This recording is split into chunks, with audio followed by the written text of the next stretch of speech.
Hello, everyone, and welcome to the Indie Heads podcast. I'm your host, Maddie, aka Monrovian Prince. On this week's podcast, we have. I'm Stefan, and are we doing Twitter handles? Yes, I guess we're doing Twitter handles now. Okay, fine. Stefan Mikowski, fuck you, I'm not telling you how to spell that. Next. Oh, I'll go. I'm Lizzie. My Twitter handle is @LizzieFromOnline.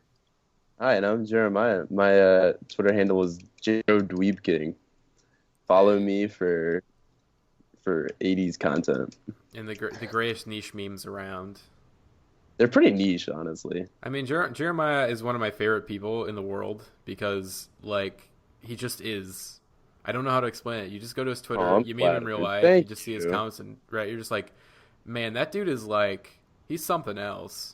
Nobody saw this tweet but Stefan. But yesterday we were playing this game called like the voting game. It's like Cards Against Humanity, but you vote. So you get cards like who is the most like socially inept, and you like pick someone who's in the group.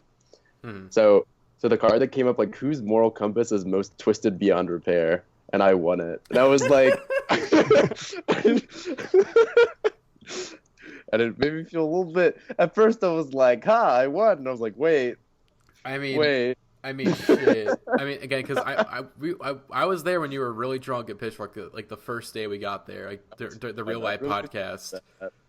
You were really drunk. You were only had like 4 beers. Well, you said you were dehydrated and you were hungry. Yeah. And so it just all went down. It just went up there. Like there was nothing to block it. It's just you're gonna get fucking drunk. It just be like. I feel like part of me thinks that Alex like destroyed that footage. And just pretends that he can't upload it. Honestly, yeah, there's like it's definitely like a 50-50 thought. It's definitely like he doesn't actually have the footage. He just destroyed it at this point. It's actually it's a good podcast too. It was like really fun to do that. It was very fun. I enjoyed it. Although the first 30 minutes, didn't we lose the original 30 minutes of it? We lost like the first 20 minutes of it, I think. Then we had to refilm. It was just like because the thing is Josiah's camera. It just messed up for some reason. Like then we just switched over to like iPhone and just passed around, like Mega 64 style. But that didn't go well because like Alex can't send us the footage because like iPhones are fucking weird. iPhones are fucking weird. I feel like it's probably easier than he thinks it is. Probably. Yeah, when you just upload it to Dropbox and then download it to your computer and then send it. Something like that. Yeah, I mean, because what I would do sometimes, I think, to get footage from my iPhone is that I would upload it on the thing is, though, the podcast which was like probably like 20-30 minutes, so it's probably why it's even more difficult because iPhones they can't handle that. But it's like, no, that's fair. But at the same time, though, it's like, well, I've seen other people do it, so like, what are we doing wrong? Like, is it just Alex doesn't have like iCloud or whatever set up properly or something? I don't know. Anyways. This is the Indie Heads podcast. This is a podcast about music, and we should probably be talking about music. And so, again, one of the 3 people who listens to this, please help us out with our tech support. We need it. The 3 people. We've actually I think we've actually gotten more listeners. Yeah, we have. I feel bad shitting on our listenership. We have a pretty dedicated follow base. Surprisingly, yeah. I don't get it. Why? Yeah. Anyways, but yeah, because we got personality. True change. Debatable in my case. Anyway, so we've been off for about 2 weeks because we were going to do a podcast last weekend, but then Frank Ocean's like, oh, I'm going to just drop an album on you guys. Just here's an album, not even just one album. Here's 2 albums. And it's like, all right, let's just sit on this. We'll just sit on this, wait like a week and do a discussion on Blonde, which we're going to do a bit later in the podcast. But first off, we're going to start with what we've been listening to this week. We're skipping news. There hasn't been that much happening, so we'll just go to what we've been listening to. Aside from a Frank Ocean release, not much happened. Yeah, I think I had wrote some stuff down, but there really isn't much discussion. Like, oh, hey, American football, they announced a new album. First one in 17 years. Hip. I don't listen to American football, so Emo's I don't care. back, baby. Oh, emo. Who gives a shit? Only half this podcast. Fuck the emo revival. Everyone who's not on this episode is really excited about that album, and none of us care. Hey, I care about emo. There you go. Okay, I do like emo. Was my shit back in the day. Just kidding. Yeah. I just don't Emo have an lives emotional tie matter. to American football. Emo lives. I like emo as an emotion by cutest. Carly Rae Jepsen. Emotion Side B on iTunes now. I need to listen to that still. I need to get to I it. gotta listen to it. I haven't listened to that either. The most I've listened to it is like the store memes going around for the song. I'm just going to the store. Because there was a thread on Popheads about what are your favorite store memes, and I saw a lot of great clips. Man, I love. She's so precious. Man, I will say Carly Rae Jepsen, she has the best fan base. Like, from being in that crowd at Pitchfork, it's like, damn, this is the best fan base ever. Like, fuck. It was a lot of fun. How is everyone so nice? I don't get it. Everyone's just so nice and just. It's because people who listen to Carly Rae Jepsen are people who listen to pop music because they want to listen to pop music, and so it's a lot of sincerity there. That's what I think is really nice about it. Yeah, it's very unpretentious. Like no one listens to Carly Rae Jepsen for status. It's like people who are listening to that kind of music. So I guess like me right now, because I've been listening to a lot of like 80s pop. You get to the point where you just stop like caring as much about music. You're not caring about it in the sense that like, but like you just stop like worrying about it, and it becomes a lot more fun. And so you can kind of let go, and everything becomes all the pretensions kind of go away, and you're like, oh, this is what music's about. It's about having fun and like. Chill. Yeah, eventually music just turns into sounds that make you happy. That's all it is. Exactly. That was surprisingly deep. That was surprisingly deep analysis of the Carly Rae Jepsen fan base. Actually, that was cool. I have to I have to ISO that. Anyways, what have you been listening this week? Stefan, we're about to fight on this one, okay? Ready? Yeah, we are. You listened to this before, go. so you're ready first. to fight. All right, so Crystal Castles dropped a new album, their first one in 4 years. New lead singer, Edith Francis. Of course, it's called Amnesty, and guess what I think it is? I think it's the best Crystal Castles album. I think it's the best thing they've put out. I think it fixes the problem that previous Crystal Castles had, is that that the first 3 albums, they all have a lot of filler. Maybe not a lot of filler. It's just they both all have serious well, actually, I'm just gonna say both because I don't think 3 is very good. But 1 and 2 both have very like crazy, insane highlights, but that's mixed in with really boring electronic tracks that are very obviously filler.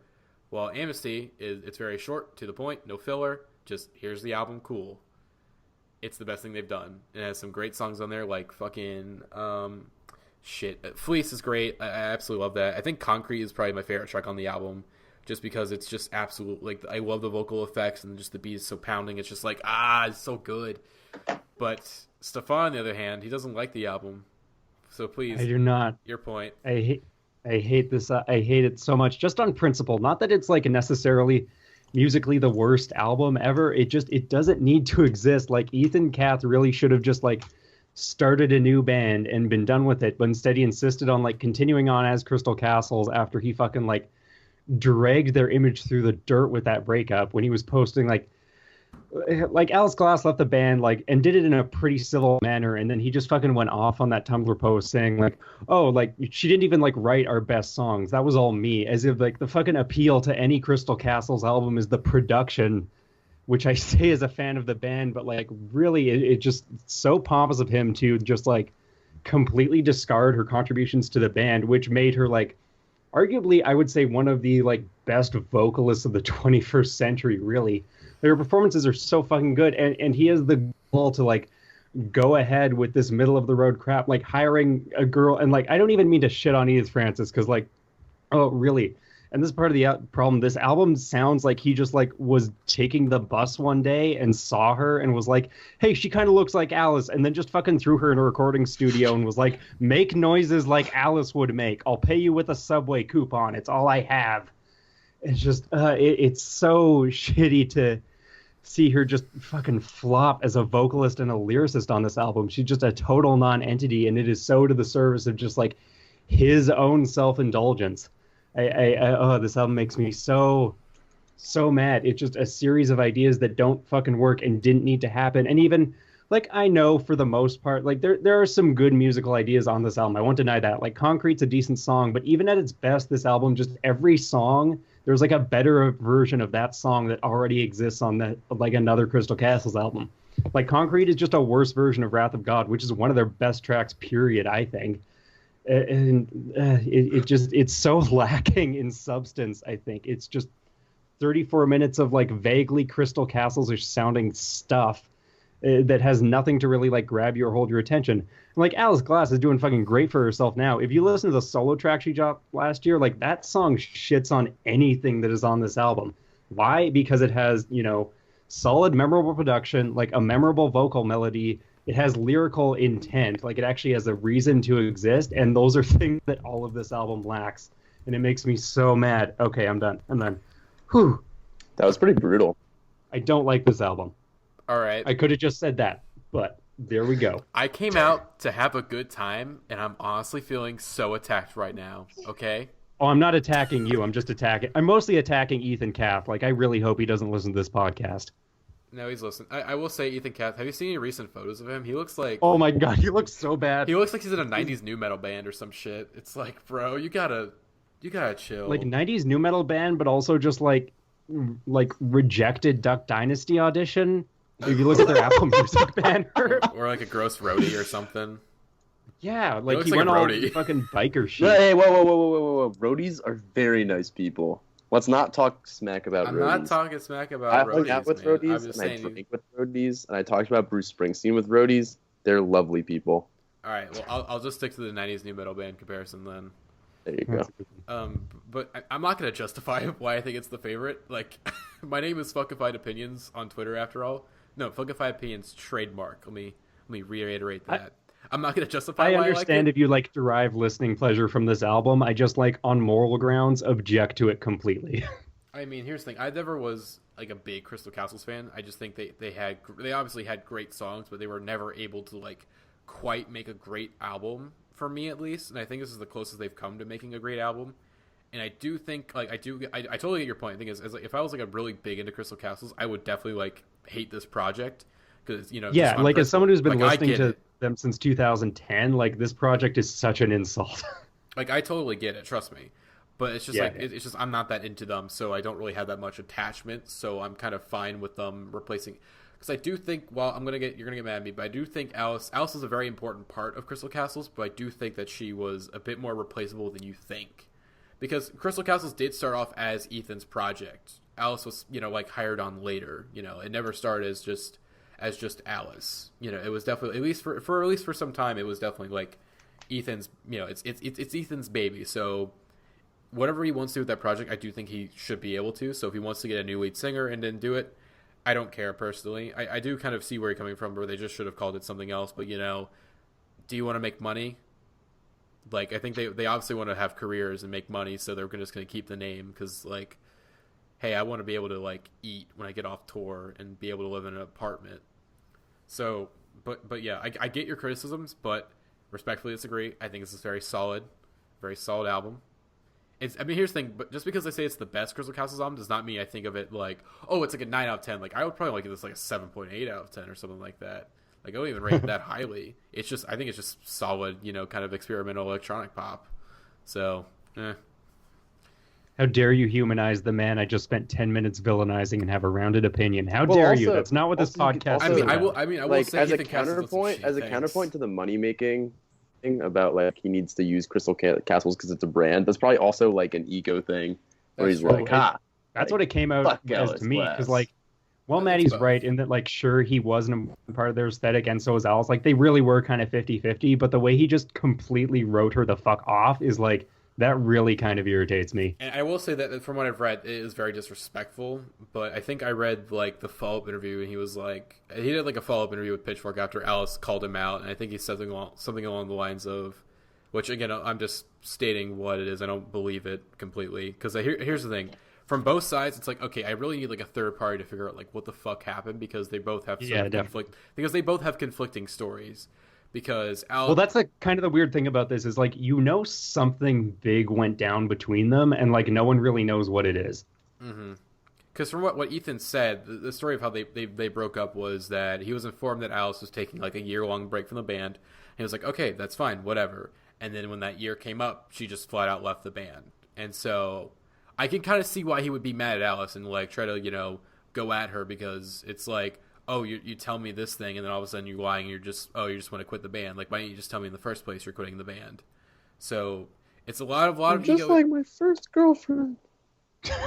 I was quoting him. Oh god, I said that. I think it's very much like both Ethan and Alice have very big egos and they're clashing Yep. like crazy. But Alice, again, Oh, like yeah, I said, definitely. they both have big And I egos. think that was like part of the band from the beginning. Like, if you look at like live videos or press shit involving any of them, like, they don't even like look at each other. Like, they clearly were not friends outside of this project. Mm-hmm. But Yeah. we should probably move on to the next topic. But Amnesty, I think it's good. Stefan think it's bad. Guess what? We're still friends. We can agree to disagree. We're We're still doing Yeah, this that's how it's done. podcast. Okay, anyways, next album, Charles Gambino, Because of the Internet. All right, so this is a great album. Anything else that Gambino has done before, it sucks. Like, it's either mediocre or just flat out bad. Like, Camp is a flat out bad album. I think Royalty's kind of mediocre. Cul-de-sac, from what I remember, was bad. Anything he did prior to Cul-de-sac also sucked because he just did those, like, really shitty, like, indie music beats, like, rapping over indie music beats. Like, he did a rap over My Girls and 2 Weeks, and they're bad. Because, Oh God. because he literally, at that time, he literally had no voice control whatsoever. He just let it roam free. It's like, okay, Lil Wayne can do that, and it's awesome because he's Lil Wayne and he has a voice that's like, okay, I want him to do that. But Gambino, it's like, you're very screechy, and you should not do that at all. You should just, it's time to stop, okay? However, I do think Because the Internet is a great album because he finally fixed because he had a lot of potential, but he finally fixed the issues that made him wrong. And his lyrics, I think one of the big things with him was that his lyrics are really bad and corny. It's basically just like Lil Wayne, but not as funny or as entertaining. It's basically like out of prime Wayne, but somehow worse. But anyways, but because I think the reason why Because the Internet works, because here's the thing, because the Internet, the lyrics, they're not really that like the corny lyrics are not really that different from like previous Gambino albums.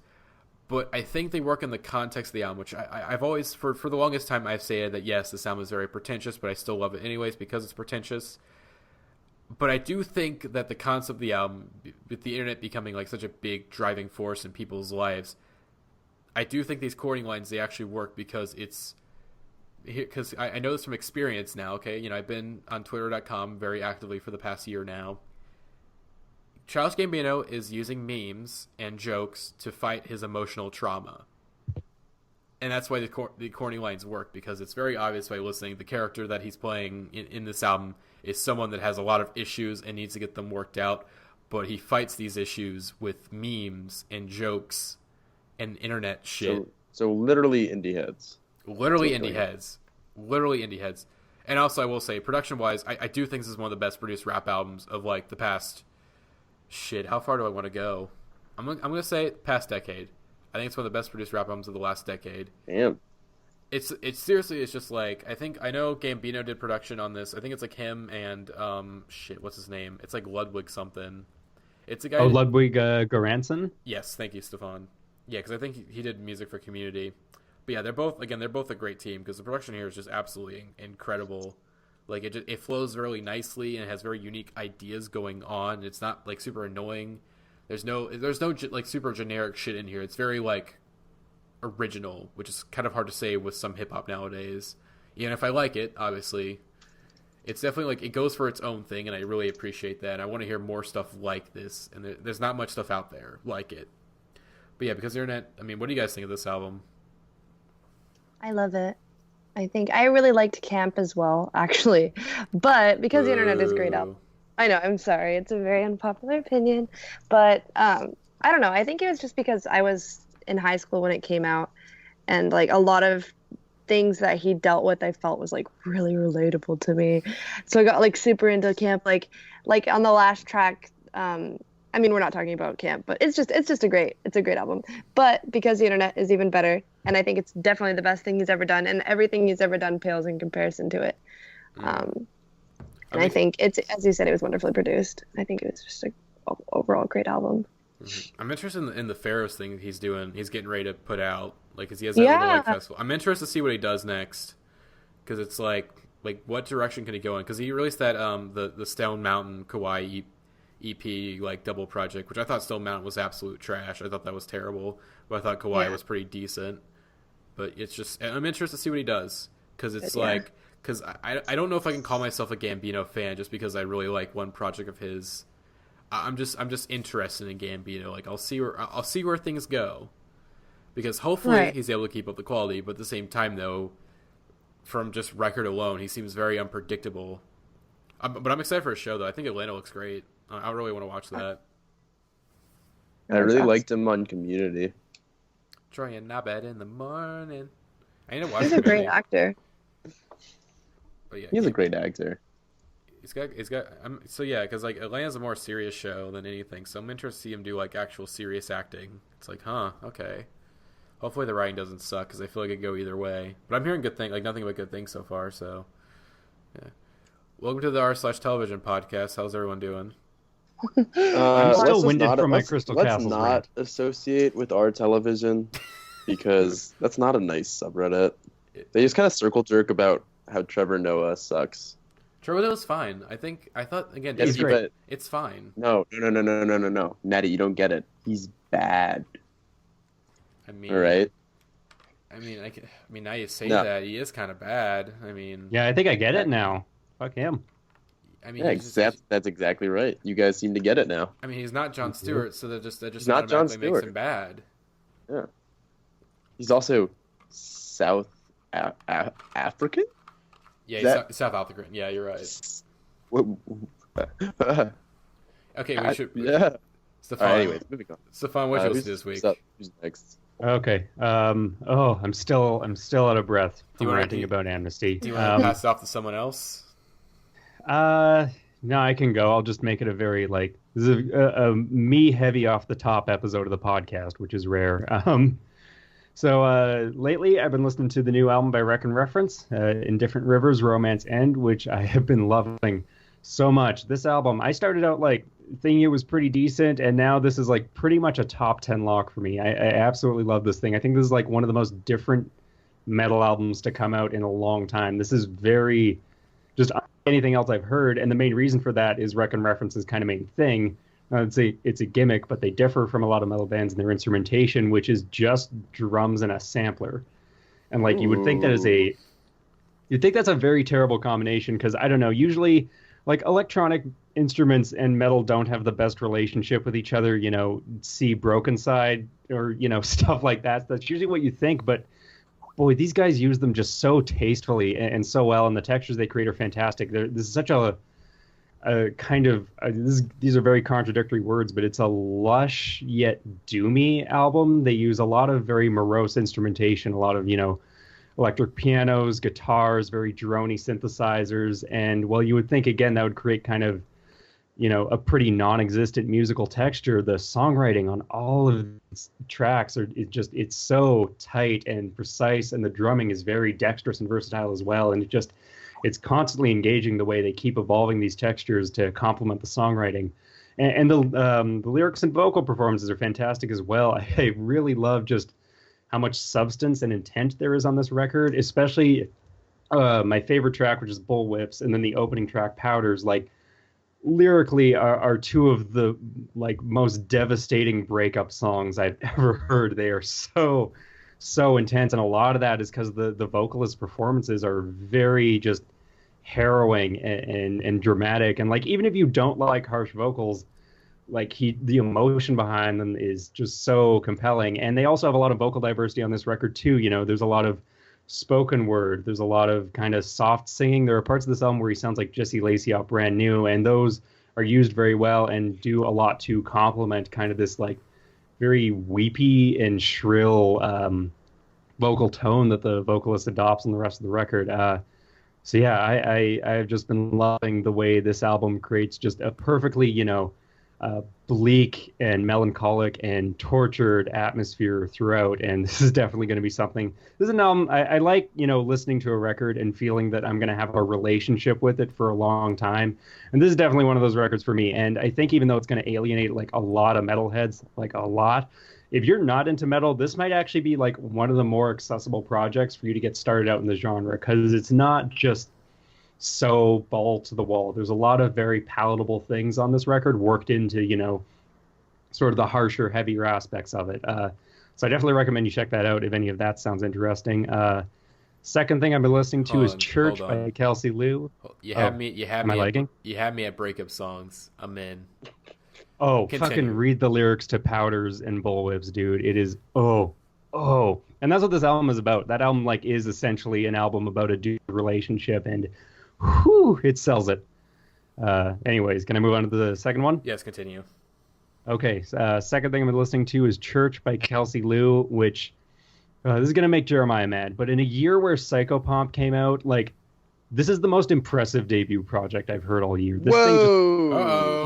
Psychopomp is a go. better album. Psychopomp is a Whoa. better album than this, but this is just more impressive as like an initial debut statement. This thing I fucking admit blew that I my don't know what mind. album you're talking about, and I haven't listened to it. Yeah. But by principle alone, you're wrong. I'm gonna say again, I like Psychopomp more than this, but this is a more impressive debut statement, I think. It's true. It Psychopomp also- is only 26 minutes. But So is this. This is like What? oh no, this is 34 minutes. all right, good. I was about to say. Yeah. Anyways, I listened to this album and liked it at first, and then I read some of the reviews and interviews surrounding this. Kelsey Lou is a performer. I didn't know this the first time I listened to. She performed this album live, first of all. This is like a single take live recording, basically. It's like been edited here and there, but all the songs are one take recorded in a church, hence the title. And it's just her voice, her cello, which she plays, and a loop pedal. And like the texture she manages to get out of that instrument, all of these songs sound like fully orchestrated songs. She just gets so many massive layers of sound out of the instrument and uses the timbres of it in so many different ways. It is such an impressive performance with that instrument. And it's backed up by it backs up great songs. All of these songs are fantastic. I really like them. I will admit that, some of the lyrics on this thing are maybe a little bit, angsty and teenagery, but her voice, really fantastic vocal performance from her, especially considering that this is a live record, essentially. Like, it is really mind-blowing to hear some of this stuff that comes out of this album. And especially the opener Dreams and the closer Liar. I like two of my favorite songs of the year. I absolutely adore those. So if you're in the mood for like a very dreamy, soulful, kind of contemplative, but also very dynamic record using like an impressively minimalistic instrumental setup for the amount of range this album gets, definitely go check that out as well. I've been loving it a whole lot. And that's all for me. I'm just going to not say anything for the next 25 minutes. Wake me up when we start talking about Endless. All right, cool. Jeremiah, what have you been listening to It's this my week? turn. So mostly what I've been listening to, aside from Frank Ocean, has been Bruce Springsteen. Listening to a lot of Bruce lately. As any good child of a Jersey girl should, I was raised on Bruce Springsteen. But for a long time, I didn't really, outside of like Darkness and Born to Run and Born in the USA, I didn't really know that much Bruce Springsteen. Like, I was familiar with some of the albums, but I wasn't, I didn't like know them. So I started listening. So I pulled out the River. I pulled out my mom's copy of the River, which still has like the newspaper clipping of when Princeton had a release party for it and he came. So it's kind of old. This is old. This is good stuff. And so I've listened to the River a lot lately, and the River is the best indeed. It's the best double album of all time. This is undisputable. It's just 20 tracks of fucking. You got your sad Bruce, you got your bangers Bruce, and then you got like your 60s pop Bruce. It's so good. Like, oh my god. Disc 1 alone is like the best album of all time. But then he throws in Disc 2, which is also the best album of all time. You're like, what? There's only room for one best album of all time, and you gave me two. So it's crazy. My favorite songs on it, I mean, it's obviously like Independence Day and The River and like Wreck on the Highway are brutal songs that will mess your life up anytime you listen to them. But I think my favorite songs are definitely the ones that are the more like the bangers, honestly. So like Sherry Darlin, Ramrod, Crush on You, and You Can Look But You Can't Touch. Like those, I mean, like it's the fun, the songs where you can tell that Bruce and the E Street Band are just having an absolute blast while they're just wailing away, and they almost sound like I think they are all live takes.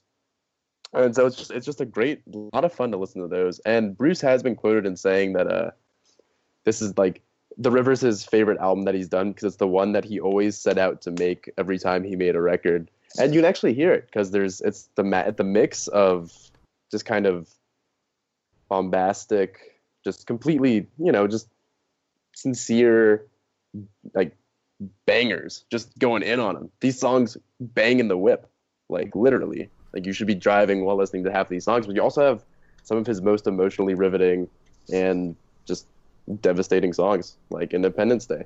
So yeah, great record.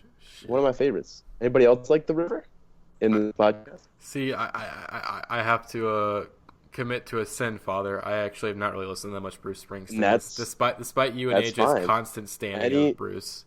Any time is a good time to start listening to Bruce Springsteen, my friend. All right, I'll start off with The River. Because the thing I know the most about The River is that the album cover that like Mac DeMarco basically stole the album cover of 2 from The River. Apparently, he didn't even mean to. It looks pretty much the same. Like really. I mean, it does. But apparently he was ripping off like a Japanese album's font. Probably. Mac DeMarco, he loves them Japanese girls. They do it to him every time. It's a little bit of Weezer for you. It's some obscure music. Okay? Obscure. I see. Anyways, what else did you listen to, Jeremiah? Moving on, I've also been digging deeper into my 80s and 70s English pop phase. I have actually 2 bands I want to talk about, which I'm going to not take that much long talking about. The first one is Roxy Music, who were active from 71 to 82. And were definitely one of the most important British bands of that time, and definitely one of the most influential, if not well known in the United States. Which is actually one thing that I've been learning is a lot of these bands that I've fallen in love with have been huge in Britain and non-existent in the States. But so Roxy Music was it's founded by Brian Ferry. He's the head honcho. It was actually Brian Eno's first band. That was where Brian Eno became famous. And they were one of the first like glam movement with David Bowie. So both Bowie and Roxy Music were ubiquitous. And as Bowie went off to do his artsy like Berlin trilogy stuff, Roxy Music went more dance and pop, but with pretty artsy though. It's all very, very artsy, very like flowery, all that kind of stuff. So very important band. Like you can just name a band and they were probably influenced some way or another by Roxy Music. Maybe if they didn't like listen to Roxy Music, but like, so for example, Destroyer, Dan Behar, totally tell like he's self-professed English pop fan. So, and he's talked about how Avalon, the last Roxy Music record, was very influential on Kaput, which you can hear with all of its reverbs and like reverbed out saxophones and stuff. It's a very Kaput sounding record. But yeah, so just lots, yeah. The Killers, David Cameron, noted Prime Minister of the United Kingdoms, has said in dinner with Brian Ferry that he thinks that the Killers were inspired by Roxy Music. So if he's not the best prime minister Britain's ever had, I don't know who is, honestly. Not David Cameron, I know that. Yeah, definitely not David Cameron. Shit. Are you sure? I mean, Jeremiah. Yeah, he's pretty pleb. He like Brian Ferry have had dinner 3 times, or at least in 2000, as of 2010, they'd had dinner 3 times. Yeah, he's also gone on record, though, as having completely misunderstood the Smiths, and that's an unforgivable error for an English person. That's not cool. I mean, the only way to understand the Smiths is that they're bad. That's the only way you should truly understand them. Ooh. Heavy disagree. But I have serious bias against the Smiths. I have serious bias for the Smiths because my mom is an enormous Smiths diehard, so I just got raised on that. So I was like, yeah, they're good. It's a fact of nature. You can't criticize the Smiths. I mean, I'm gonna do it just because my for all you OG Indie Heads podcast fans out there, you know why I hate the Smiths. It's my goddamn dirty cousin. Fuck that dude. Anyways, continue. Great. Forgot about that. But I guess to summarize for Roxy Music is that Roxy Music is definitely a band that's super, super duper important, especially on a lot of the music that we've listened to, but one that because Roxy Music never really took off across the pond, one that most people don't really know about. Like I've talked to I think very few people who I've talked to know Roxy Music. I think the only 2 people who've like listened to them are AJ and Sarah. Sarah because Avalon's her mom's favorite album, and she has it in her car. And then I don't really know why AJ knows Roxy Music, but I'm not really surprised. Because No, you and he's AJ, AJ, that makes sense. Because you and AJ are literally the same person, essentially. Yeah, well, it was in Pitchfork when I was playing Avalon, and he was like more than loose, and he was singing along, and I was like, all right, let's go. Is that when you guys finally made Sad Boy Indie Voltron? No. See, because Roxy Music isn't really sad boy. It's more like hedonistic, That's fair. hedonistic, aristocratic, or not really aristocratic, but like wannabe aristocratic, just like I mean, balling out. See, the Sad Boy Indie Voltron, it didn't really form until the mosh pit of Car Seat Headrest, or Oh, whenever that's true. That was a pretty good. or That whenever was a we all, pretty good mosh pit. or whenever we all bonded while watching the kid from Brooklyn's video about Quaaludes. Bring back the fucking Quaaludes! They were the best drug ever invented. Jon Snow, one of us, God. Lizard King. Anyways, Goddamn. the other British pop bands that I've been listening to a lot lately is someone just followed me on Twitter. Are we streaming this podcast live? Oh, we're not. Who followed Oh. you? I don't. Sarah M. Lauren. Shout out. Shout Anyways, out. Continue though. I'm also listening to a lot of Everything But the Girl lately, which are 80s and 90s English pop duo. Can't remember what their names are, but super good. Their first stuff, they kind of changed up their style throughout the 80s. Ooh, wow. Ooh. Seltzer, carbonation. It'll make you burp. Anyways, they kind of changed up their style all throughout the 80s. Their first record is sort of like jangly pop along the lines of, like the Smiths and all, Orange Juice and Aztec Camera, kind of like that. And as they kind of went along, they kind of started filling out more and more into the sophistopop genre. So this album, the album I'm listening to the most, Idlewild, is 88, definitely their most sophistopop record. I think it's my favorite of theirs. It's just super lush, and there's strings, there's amazing synthesizers, amazing drum machines, amazing horns, just kind of everything that you'd expect from the sophistopop movement. There's some really gorgeous songs, some true, well, I wouldn't say bangers, but like These Early Days is just such a quintessential British pop song. And some of those, I mean, there's a lot of ballads, and it's a great record for anyone who's interested in just like that kind of area of pop, which is kind of a not really focused on area, at least in the States, especially today. Like this is really good stuff. So if you're a fan of Kaput by Destroyer, there you go. Can't really think of anybody else who's been super influenced. Oh, I guess the Killers. If you like the Killers, if you like late era Killers, you'll love Everything But the Girl. But yeah, so I think that's about it for me. I can't really think of anybody off the top of my head right now who sounds like Everything But the Girl, and I don't know why. Oh, Carly Rae Jepsen. Yeah. Emotion Definitely. Side B on iTunes now. So yeah, just check it out. Good stuff. All right. Very important for your pop trivia. There you go. All right. So Lizzie, what did you listen to this week? All right. Well, these are two very different and weird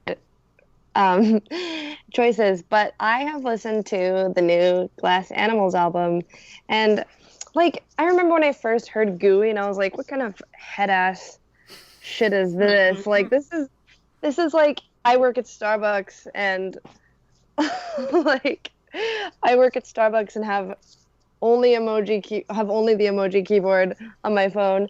No, but like when I first heard Gooey, I was like, okay, like, and then to make it even worse, I was at UCLA at the time, and I met this kid who was just at like a frat party who was just obsessed. He was like a frat guy who was obsessed with Glass Animals. He was like, yeah, you guys want to see my dorm room? It was just decked out in Glass Animals shit. I was like, what a weird band to be obsessed with. But anyways, so I just checked out their newest album, which is called How to Be a Human Being. because I heard a single off of it. Their third single, which is called Season 2, Episode 3, which is a great song. It's a little bit scattered, but it's like a good scattered, like sort of like an Animal Collective-y feel, like, you know, like you're listening, feel, haha, Animal Collective. But and that, for some reason, I just really, really dug this album. Like, it was just a great album. Metacritic, which not very many people care about, I know, but gave it an 86, which is kind of a big deal, right? Shit. Might be And worth I know. checking out. Yeah, definitely. It's a great album. Has Pitchfork reviewed it yet? It hasn't. It just came out 2 days ago, I think. Glass Animals, they're really popular in the alternative scene. Like, here's the thing though, like you can check the alt charts, and then like I think Life itself is like doing really well on the alt charts right now. But like we don't play them at my station for some reason. Like we've brought in multiple singles and they never pass, and it's just like, why? Because Life itself, I like Life itself. That's a good single. It's like that. Yeah, we should be playing that. It's really popular. But you know, it's just weird seeing like what stuff at an alt station. I'm making this about myself, so I should probably shut up. But yeah, I need to check out the sound because I do like I like Life itself. I haven't listened to the other single, but this is Listen to it, you'll really like it. This is it's on my list. Yeah, no, it's a really cool album. Thing is that I never really listened to this band. Like, I didn't listen to Zappa, which was their like debut album, but I heard it was pretty good. Ooh. But everyone's giving How to Be a Human Being really great reviews so far, and I see why, because once I listened to it, I was like, what have I been missing out on, you know? But I mean, I'm not going to become like a Glass Animals stan, but it's still pretty. Oh yeah, I just remembered something about Glass Animals. My ex-girlfriend, like I think we were talking over text one day, and we were asking like what albums we would have sex to, and I think I said Channel Orange, and then she said Zabba by Glass Animals, and I was like, okay, I don't listen to them. Like I remember like whenever we had that lunch to catch up, you know, and kind of close things off, and I mentioned like, oh hey, Glass Animals, they have a new single, and she's like, oh whatever, she didn't care. It's like, okay, I see how it is. But yeah, It's okay. I'm sorry about that. it's okay. But it's a great album. I mean, I don't really, I think it would be kind of weird to have sex to, personally. But this album, Glass Animals, I haven't heard Zappa, but I mean, do I trust your ex-girlfriend? That's the real question. I would trust my ex-girlfriend. I think good. She was all right. And I trust her. And then the second thing that I've been listening to, I know this isn't really indie, but we had metal and hip hop in there, so I mean, I can just throw this in. Oh But yeah, baby, let's go. Let's do this. Shrimp Life 2 is possibly the weirdest hip hop album that came out this year, besides A$AP Ferg's album.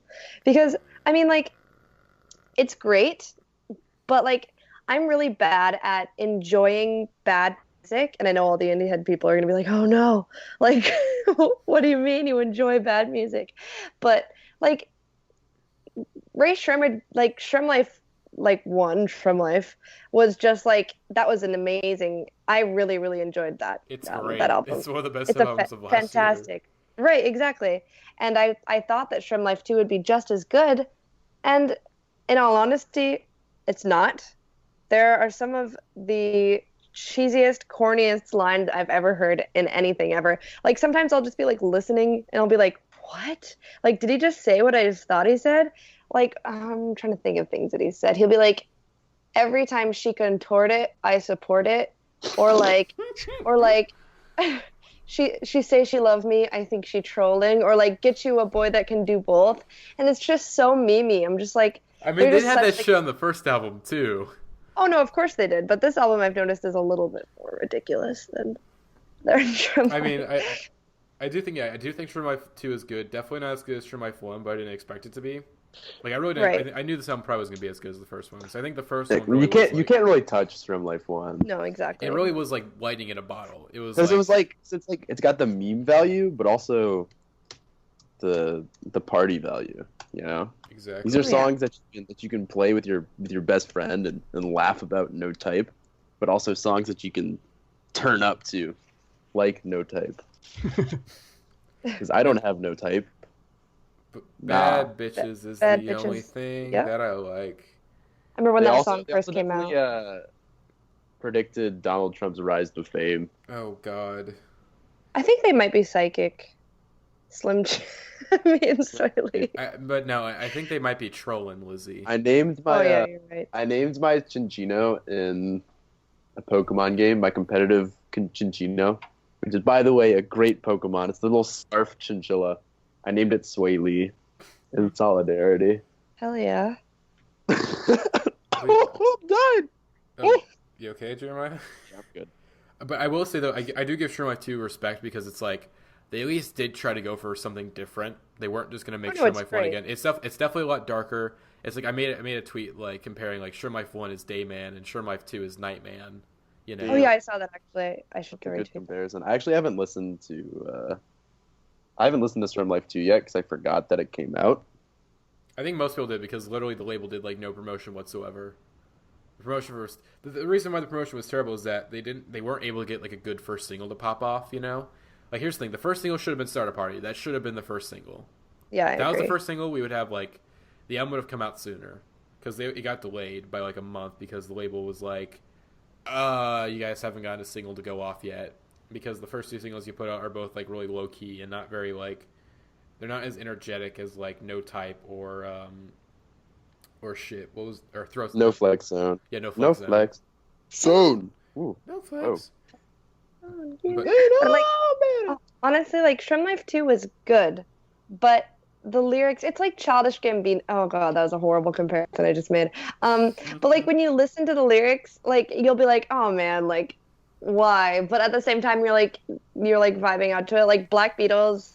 I actually really liked Swang with Sway Lee's falsetto. I thought that was a great song. Even though everyone I played in the car with is like, turn this shit off. Like, what is this? Because he's like hot box drop. Like at one point, it's like higher than I could ever do.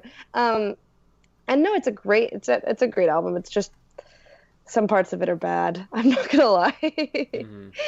But I've been listening to it, right? It's been one of the things that I've been listening to it. So, yeah, I guess that's all I'm saying about Nice. Shrum Life. Now, Yeah, that's speaking of all I have to albums say. that don't really have that many bad things to it, let's get to our main topic tonight, which is Frank Ocean's new album, Blonde, and also is kind of new. Also, we'll probably talk about Endless, but we're mostly going to be talking about Blonde. I mean, do we want to get some Endless discussion, like just get it out of the way, I guess, just because I guess I'll start since I probably listened to it the most of everyone here. Endless, it's very solid, but it's also very much like it's very unfinished. It's rough. Like there's some parts of it that are very just the songs are very short.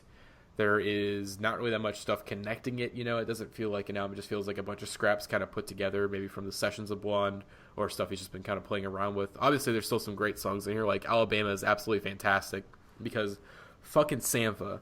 I don't know what it is about Sampha, but there's just something in his vocal cords where he's just able to emotionally strike you in like the best way possible. Because when you hear Sampha's voice, your heart just like there's a tiny little shred in your heart. It's like, thank you, Sampha. Thank you for that tear in my heart. No shouts out to 21 Pilots because Tear in My Heart's a terrible song. And also, Slide on Me is absolutely incredible, and Sideways is great. But yeah, it's definitely kind of unfinished. And also, hot take, I don't like the You Are Love cover. I don't like it. I don't think it's that good of a song. I've deleted it on my iTunes. I'm sorry. It's too slow and long and boring. And then, of course, the visual album itself, I guess, was interesting, which I guess we'll probably get to that when we talk about kind of what led up to Blonde. But do you guys have any thoughts on this project? It was really good. I was listening to it. I only listened to it before Blonde came out. And I was listening to it while like just doing other stuff in the background, not really watching it. And I was really enjoying it, especially his background music. So I never actually like focused too much on it, admittedly. Mm-hmm. But from what I heard of it, it was just I really enjoyed it. I know he had some nice bars. I remember that much. And of course, the last song in the album is my favorite, the Kraftwerk song, "Live, Stream Your Life." See, well, it's not actually Your life. it's not actually Kraftwerk. It's like I think I it's mean, but Wolfgang. It's Wolfgang Tillmans, but it sounds like it's- Kraftwerk. It's Kraftwerk. It is Kraftwerk. All right, it's Kraftwerk. Although the Washington Post, they did a little thing on. They talked about the new albums, and they said that song was atrocious. And I was like, guys, like, what are you doing? Like, the Washington Post is notorious for having a sketchy track record when it comes to pop music, but whatever. We don't need to think about that right now. So But yeah, so I enjoyed Endless, but I haven't listened to it since Blonde. Yeah, Endless is like a solid, nice project, but like once you listen to Blonde afterwards, you realize that Endless is like clearly not the main event, and that's kind of how Frank intended it. Like the best way I can describe Endless is Endless would be like if Radiohead released disc 2 of In Rainbows first. Like it's a really solid collection of tracks that forms like a preamble to, the fucking The main event event. that Blonde is. And so yeah, I listened to it about 3 times. I don't know if I'll come back to it just because like I can't get an actual downloaded copy of it, and it's a pain to sit at my computer for 45 minutes watching Frank build stairs. But like it's nice. It also It's slows cool. down your computer too. Because Does of course, Apple has to stream it in like HD, which takes a lot of RAM and stuff. Yeah, it's Very That may have just been Frank being just like, "This is my vision. You'll see every grain of that I wood." think it's 48 minutes like long on iTunes, but apparently there's like a 140-minute version out there according to Tom Sachs, which is like the artist he worked on the project with. Oh no, didn't he say there were 140 hours of like the raw footage of Frank building the stairs? No, he just said there's a 140-minute version of the Endless film. So I think the Okay. one that we have out right now is just the cut down, the further cut down version of that. Okay. But yeah, anyways, Blonde, let's get to it. So, leading up to Blonde, there really is not much. I mean, literally, we all know it was, where's the album, Frank?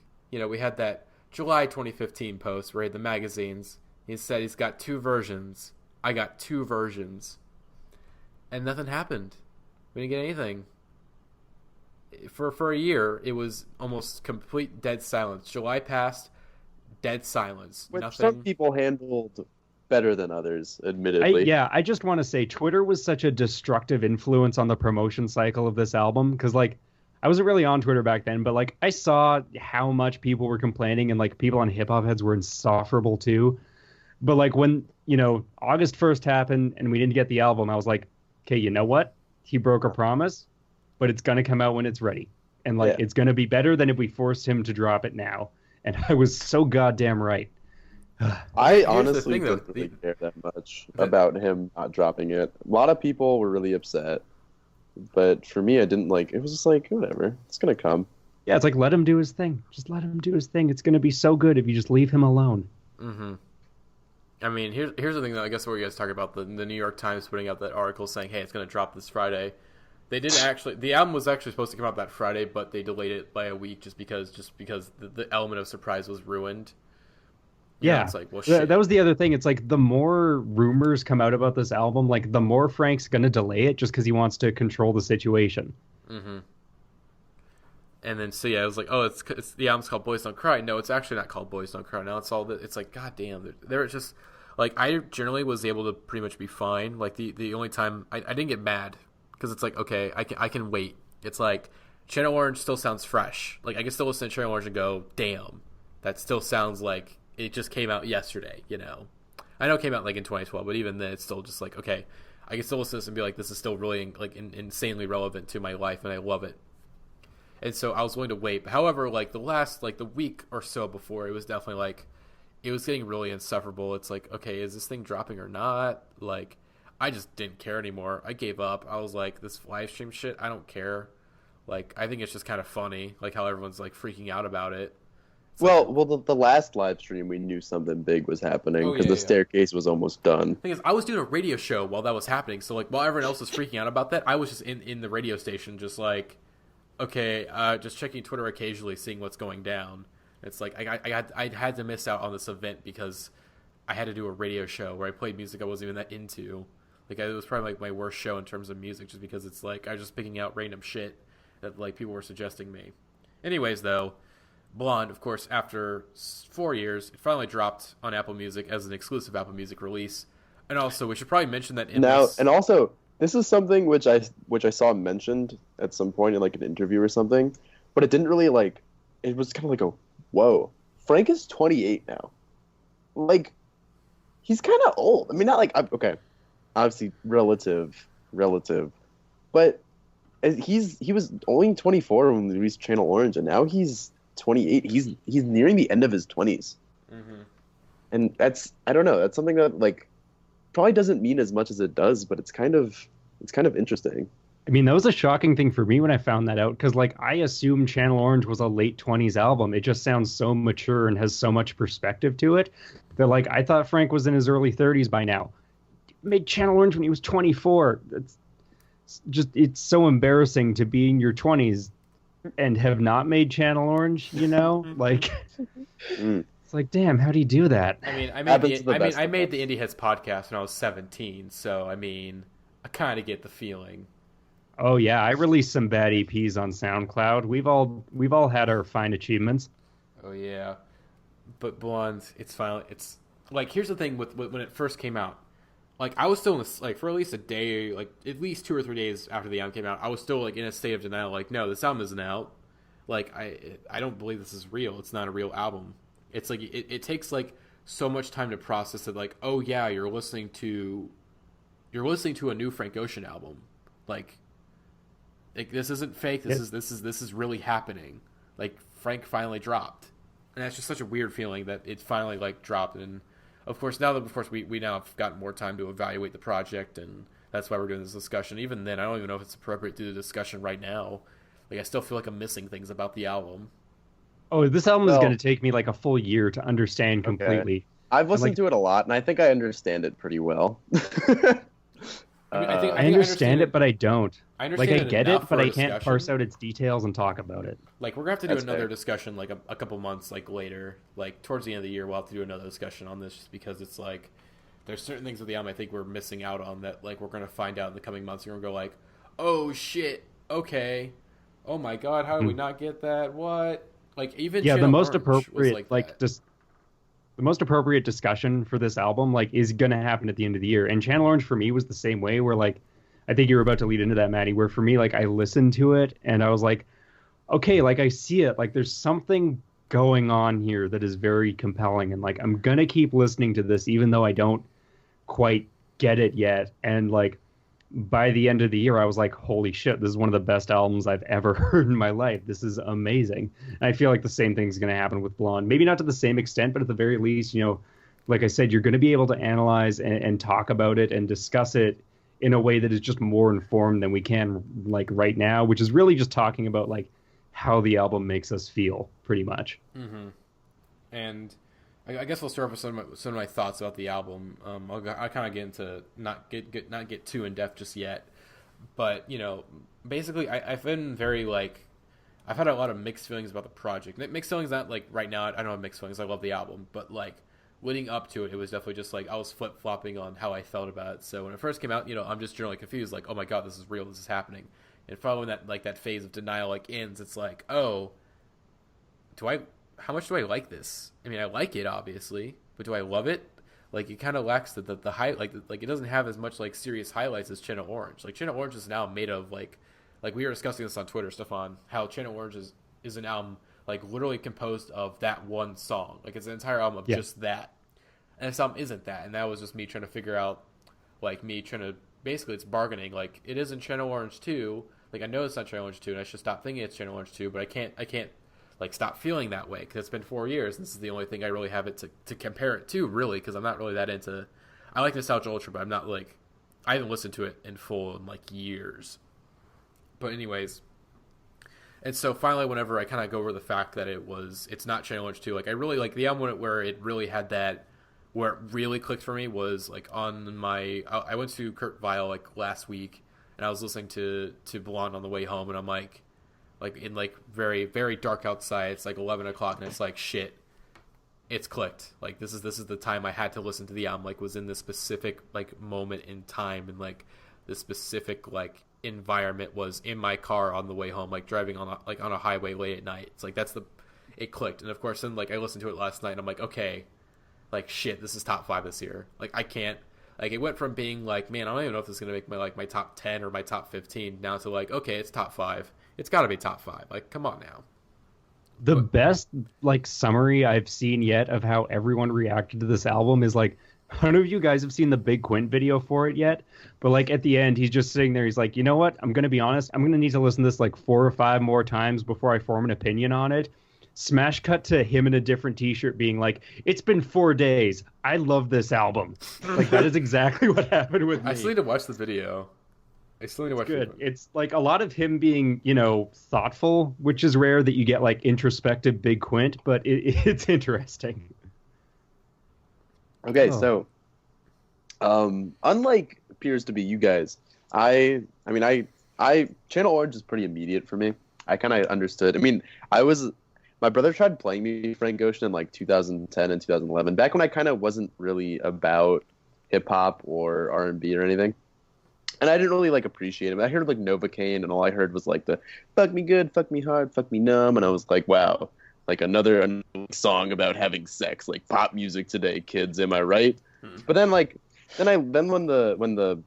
we all learned that he was bi, I was like, oh, well, that definitely makes Novocaine make a lot more sense, because Novocaine is a drug used to numb people during surgery. Whoa! And I was like, what? And so I listened to Channel Orange, and I was like, wow, this is really great. So I really like Channel Orange.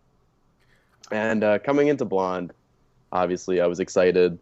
I wasn't like dying from Frank Ocean, not from I wasn't like burned because I didn't have any Frank lotion. I was okay. But now that Blonde is here, it's a wonderful record. My first listen, I was like, I can tell that this is not a first listen record, and I kept listening to it over the weekend, and every listen it just got better and better. Slowly started to learn those track names. And just from it has a very different structure from Channel Orange. Like that's the thing you notice the most, because Channel Orange is very much like it kind of crests at pyramids, and you can kind of tell like where everything is going with all the interludes and how everything is spaced apart. But with Blonde, there are a lot of, especially in the middle, there are a lot of just a few second long songs.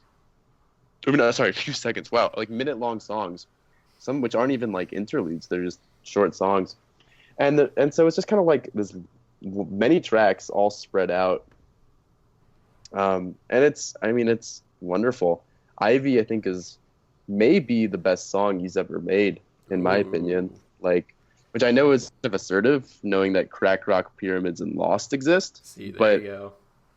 Ivy, like, whoo! The guitar tones on Ivy, and just it captures, like, at first it seems like it might be like a sad boy song, but I found I was listening to it in the shower this morning. I was like, it was making me smile, and I was like, this isn't really a sad boy song. It's just more like nostalgia. Nostalgia Ultra.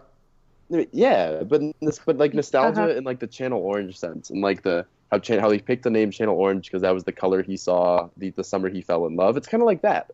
That's what it reminds me of. It's just like kind of like wistfully remembering his first love, and acknowledging how his first love probably hates him because he may have used his first love, because his first love was kind of important in his narrative, which wasn't like really Frank's doing the narrative, but people assigned it to him nonetheless.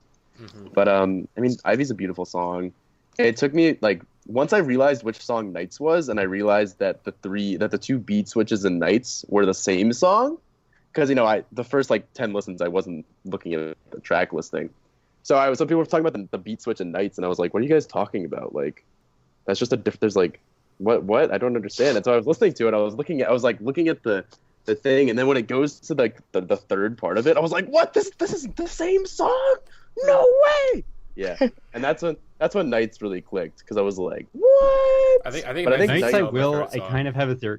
I kind of have a theory about this. I do feel like Nights is a little bit like the Pyramids of Blonde, just in terms of it being like the turning point. Yeah, it's the centerpiece. I think someone and said you can definitely that, tell because the way like, and it's sort of like, it sort of reminds me of it's like the middle. There's like three movements to it, and it kind of feels like, as I was listening to it while driving, and I was like, this is the song that like that's like a generation defining song. It sounds assertive, but I mean like in the sense that this is the song that people are gonna put in, like, you're gonna hop in your Uber after you're out clubbing, after you're out partying, and you're gonna put on this song, and like it's gonna be you're like coming home and you're drunk and you're like, shit. And that's what this song is. It's kind of I feel like it's very emblematic of our generation, or at least like as like the 20s and on. So my brother especially, I can see my brother listening to this in Uber and being all like deep and contemplative about it. So Hold on. I will say real quick before I want to get to I want to see what Lizzie thinks. I will say the reason why Channel Orange wasn't immediate for me, like I enjoyed it when it first came out, but here's the thing: I was still like dead set Odd Future stan at that point. Like I was still like that was what I was completely like into, and so at the time, Channel Orange, I couldn't appreciate Channel Orange because I was still like this edgy kid, you know, who literally went to school one time during Valentine's Day wearing the Forever Alone meme on his like as like a necklace. Okay, like I wasn't ready to appreciate Channel Orange. All right, That damn Frank Ocean being sophisticated. How does No Crush go again? out of your league, that'd be a description of me. Oh, that's For right. the girl.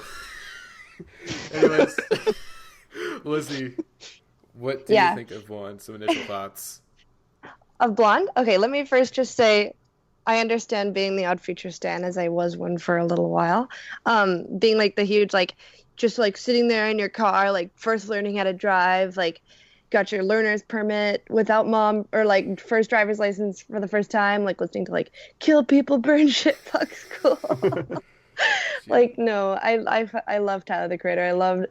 I still have like a bunch of like, I downloaded all the Odd Future Collective, blah, blah, blah. Anyway, Blonde is just as important as Channel Orange to me. They're equally as important because at first I remember listening to it. I was at my friend's house and we got into the car and I was kind of drunk and I was in the back seat and I was like, oh, I still haven't listened to the new Frank. So I like take out my phone and I just start playing Pink and White. And I just like look outside and they're all in the grocery store and I'm just like looking at the like the fluorescent lights, and I was listening to that because I heard that Pink and White. Everyone on Twitter was like Pink and White. So I was like, all right, I'll listen to that. That was the first thing that I listened to. So I looked outside and I listened to Pink and White and I was like, holy shit. This is going to be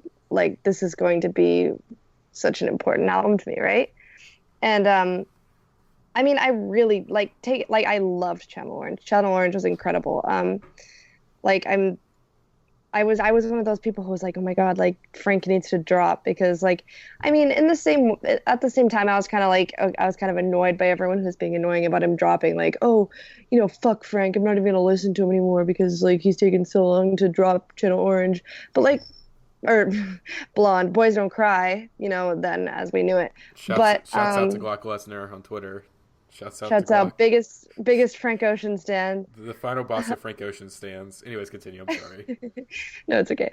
Shouts out Glock. Shouts out Jesse.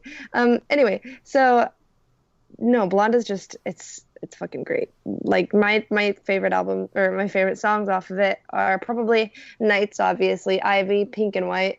I really like Self Control a lot. I really like Pretty Sweet. A lot of people don't like Pretty Sweet and say it's the weakest song off the album, but I really enjoy it. I love the intro. It sounds like nothing I've ever heard before. I just think Frank really, like, he put all of his soul into this album. Like, he reminisced about, like, past loves and, like, being young and reckless and, like, now where he is, how those experiences made him who he is now. And I just think it's great. I think it's everything I could have expected it to be. And more, you know, like I don't think there's a weak song on the album except for maybe what's the song I don't like that much? I don't like Close to You that much. Ooh. Boy, I'm sorry, everyone. Boy, Ooh. all right. We'll get into the songs. We'll get to the songs right about now. So, because we also want to talk a little bit more about like the album thematically. Mm-hmm. Obviously, Channel Orange was definitely a lot more. There's a lot of storytelling. But what seems like with Blonde, it's almost entirely confessional. Yeah. It seems very introspective, very confessional, and it's something that is significant coming from Frank Ocean because part of he was kind of his entire life and his personality and especially his sexuality and gender, all those things, which are both very important and very personal things, were turned into very, very public things.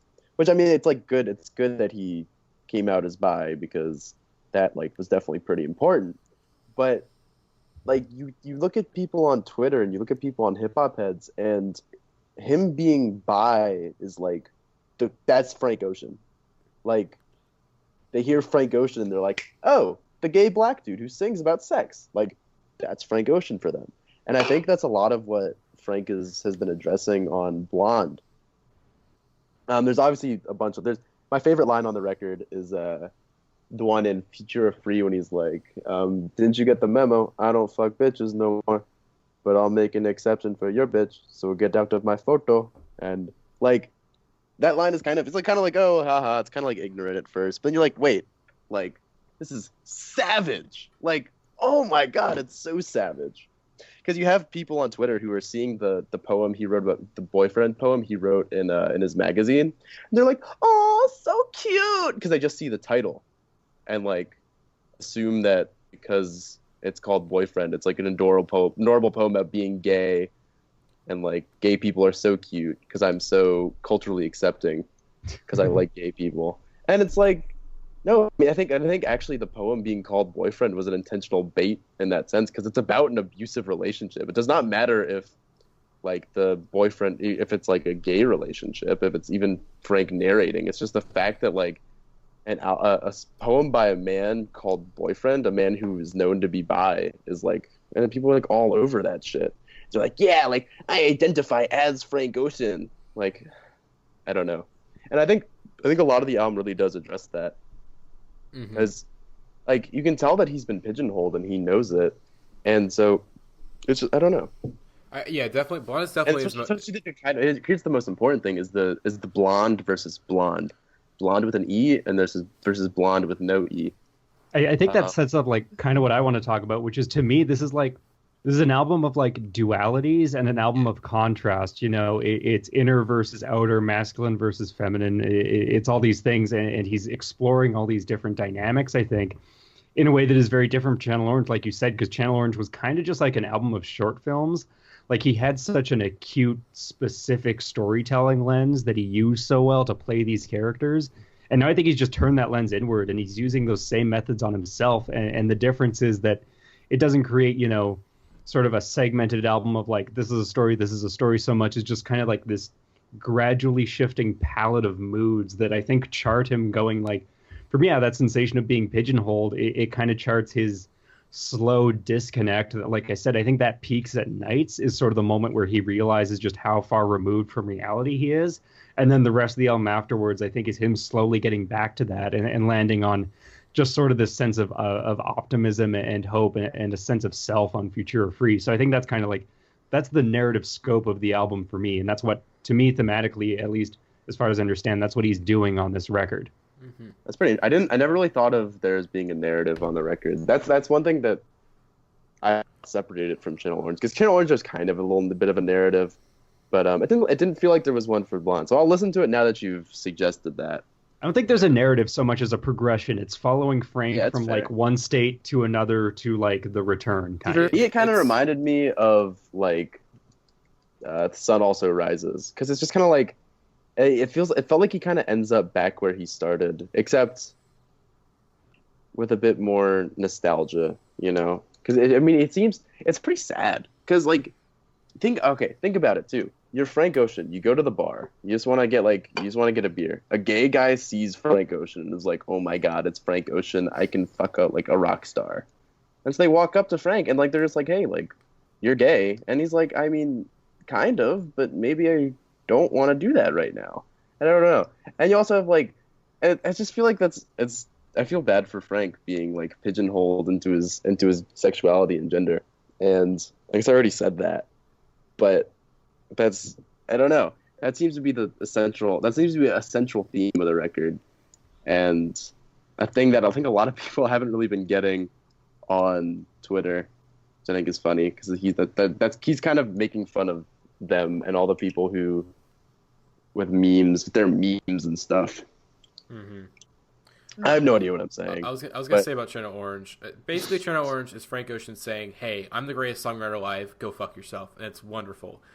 And Blonde on the other hand, like I think we were talking about this on Twitter like a week ago, how like Channel Orange is an album that's much more focused on pure songwriting, well, you know, just like structures and lyrics. While on the other hand, Blonde is the album that Frank really wants to make. It's much more focused on texture and mood and really it's not it's much more personal, which we're kind of what you guys are getting to, is that this is an album like Channel Orange, of course, is an album about, you know, basically it's like short films. You know, it's stories about other people. It's not really Frank identifying as himself. While Blonde it's sort of snapshots of Frank's life, you know, mostly since, you know, like post Channel Orange, you know. It's basically, you know, the reason why I think the album took so long to make was that Frank had to kind of experience life to make this album, you know. Like, you can't just make this album after 2 years, you know. You have to, like, really, like, let me live my life out and let that inspire the music. And that's really admirable. And, of course, one of the things that this album, of course, very inspired by is his sexuality, as there's, in Channel Orange, like, really the only, like, real identifier of sexuality is, like, Forrest Gump. That's the most, like, obvious. This is, like, and Thinking About You. Yeah, Think About You too, a little bit too. I think that's because Think About You was also part of the narrative.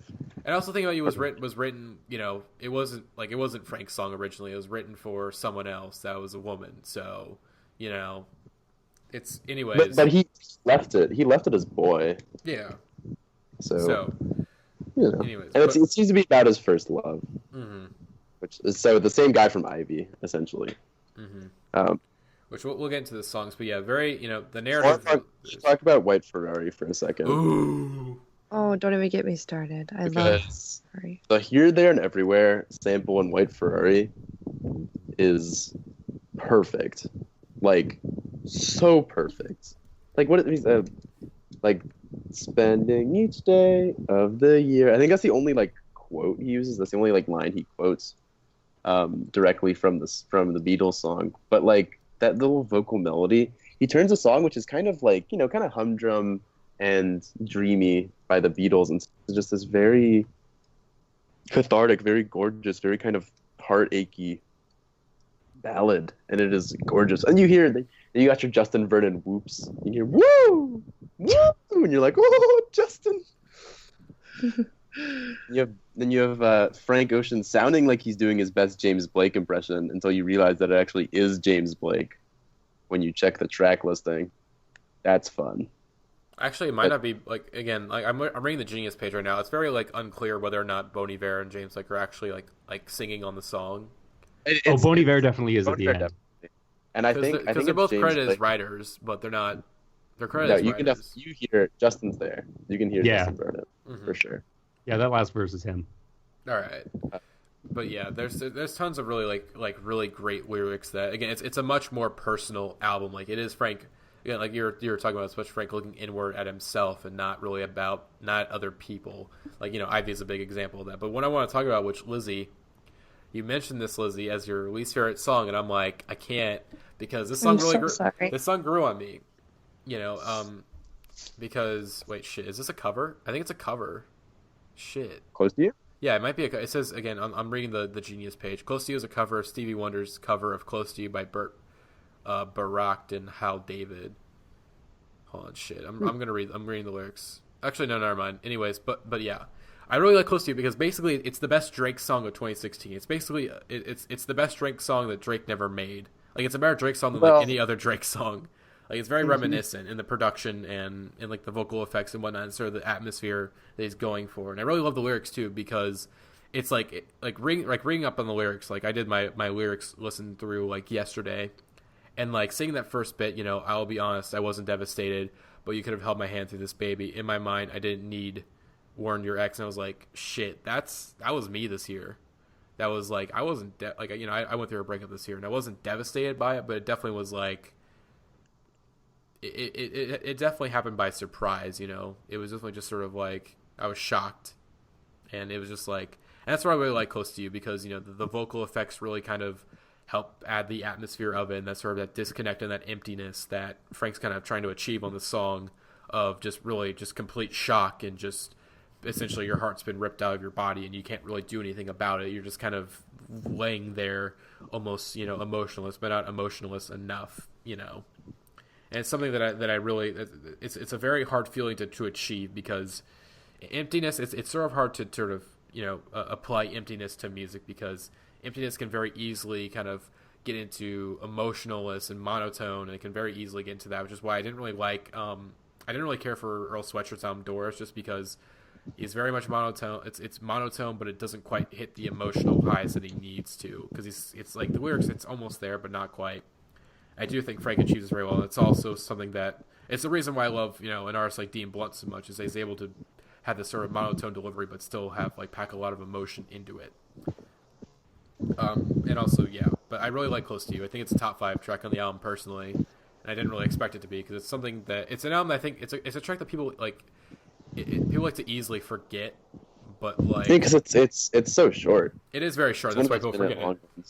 But I kind of like that. It's very short and very. It's like it kind of just comes at you by surprise and just ends before you have even time to really react to it, because it goes right straight into White Ferrari. So yeah. And also, I guess, does anyone else want to mention some of their favorite tracks, since we kind of talked about a couple of them? Nike's is a lot better than people give it credit for. I think Nike's gets better once you realize its function within the album. Like, the first time Nike's is not a good song, you're like, why is this going on so long? And then Frank comes in, and just hearing his voice not pitch shifted is such a breath of fresh air that once you go back to it and listen to it again, and that moment's coming, you just that's such a well executed moment of relief almost, that you start to appreciate on the track on that. Well, I just really liked the pitch shifting. I liked it, but too. it went on too long. I like it at other points in the album because I think it has a very distinct thematic purpose, which is it represents Frank's younger self. I think anytime you hear his pitch shifted vocals, it's like he's speaking from the perspective of his teenage self or something, or he's looking back on something that has happened. And so I like its function throughout the album in terms of that, but it still just goes on for too long in Nike's. I never thought about it like that. I just thought I just liked the pitch shift as an artistic tool, as a music tool that he used. And I don't know if it's I don't know if it's supposed to be because obviously Kendrick, when he does that, it's very intentional. This is Kendrick as a kid. But I don't know if that's the case for Frank. But that's an interesting point. I think it is a little bit. The fact that he's pitch shifted in Futura Free is probably the biggest argument for that for me. And then once you notice that and start to notice the other pitch shifted moments throughout the album, you're like, okay, yeah, this is a motif for sure. To counterpoint, Futura Free is only really connected to his youth from the last part, because a lot of it is about Frank today. I think it starts out pitch shifted, and then Nike's, it gets gradually left pitch shifted, and so I think that's part of it. Most of it's almost entirely pitch shifted, I thought. Towards the end, when he starts doing the I Ain't On No Schedule part, then it goes back to his regular voice, and that is definitely Frank now being assertive. But also, the ending of Nights, when he's talking about Hurricane Katrina and moving from his dorm when he's in college, that's pitch shifted too. That's true. So, shit. But the reason I'm wary of that is because I feel like a lot of the lines he says during those parts seem very post Channel Orange, post fame Frank. So that's my only reservation in that theory. It's Frank. We're looking back on. It might be him remembering, but I wouldn't necessarily say it's Frank of 5 years ago singing. Okay, that's a good way of putting it. Yeah, it's definitely reflective kind of thing. You can say nostalgia. Don't worry. Yeah. Just because he has a release called Nostalgia Ultra doesn't mean you can't say it. True. But yeah, what are your guys' favorite lines? I love the line in Nights when he's like, "This be feeling like a Quaalude." It always makes you think of the Quaalude video. I think of Wolf of Wall Street. Yeah, that's what I thought of too. Shit, I'm trying to think of something, because it's Frank is literally, I think almost every lyric here it fits, it's on point, but shit. Oh, I think one of my favorite lines is it's a pretty simple one. Forgot to tell you, gotta tell you how much I vibe with you, and we don't gotta be solo. It's man, that moment it's just so nice. Solo is one of the best written songs of the year. Solo easily. Grew on me so fucking much. This is weird. So many double entendres in there. Yeah, the wordplay. Solo versus solo, and then in hell, there is heaven. I love that. I still really love. I really loved in Ivy. He said the whole verse. It's if I could see through walls, if I could see her faking, if you could see my thoughts, blah blah blah. And then he's safe in my rental like an armored truck back then. We didn't give a fuck back then. And he's like, but I'm not a kid anymore. You know, I ain't a kid no more. Like, it's just basically like makes you think about being, I mean, I'm only 20, but you know, being young and like being careless and not worrying about things, and but also worrying about everything at the same time, if that makes any sense. Because he, you know, the entire song is about how like he cares so much, and like it's just back in the day. You know, he talks a lot about like a past lover in this album, you know, and he talks about like I don't know if it's platonic or what, but he's like, you were from a past life, hope you doing well, bruh, right? Like, you're like, is he talking to a friend or is he talking to an old romantic partner? Or I don't know, but that's just my take on it. I like both of those lines. I'm browsing through. I gotta say, lyrically, I think the first verse of Siegfried is my favorite. Like, just like stretch on the album. The poetry in that opening verse, and just, you know, I'd rather live outside. I'd rather chip my pride than lose my mind out here. Just resonates with me so hard. And you know, flawed crystals hang from your ears. The way I think what I really love about what Frank does on this album lyrically is he's not, again, he's not using narrative like he was on Channel Orange, but he's just sort of stringing together these images in a way that create the mood. And when he's not doing that, like using a direct image, he's just saying these things that are so confessional and specific that like they're abstract to us because we have no idea what he's talking about. And like I think it's so appropriate that Justin Vernon is on this record, because like if you look at the lyrics to like the new Bon Iver tracks, they are very similar to what Frank's doing on here, and what Bon Iver does in general is very similar in that it's just so specific that it becomes oblique and abstract to us, and that allows us to, you know, sort of inject our own meaning into it. Also, I want to mention, since I mentioned Close to You earlier, that like I think the best lyrics do come from like the shortest songs. Like they may not be my favorite songs, but like looking at the lyrics, so like they tell like the stuff that I like, the greatest stories are just the greatest lyrics. Like Good Guy, for example, the story in that is actually really, really interesting. Like, you know, it's just one verse essentially, and then like a sampled outro, where it's basically it's the most like detailed that Frank kind of gets in his stories. You know, where, you know, he's mentioning that, you know, he's mentioning his friend who, you know, who kind of set him up on a blind date with another guy. You know, they went to a gay bar together, and then he sort of realizes that, oh, this guy is only here. He's not here for like, I want to fall in love, and he's only here for something else. You know, you know, He's here because I'm Frank Ocean. Oh yeah, it was kind of similar to that story you were telling about, like how Frank Ocean can just go to a bar and then some guy's just going to try to hook up with him just because he's Frank Ocean, you know? Yeah.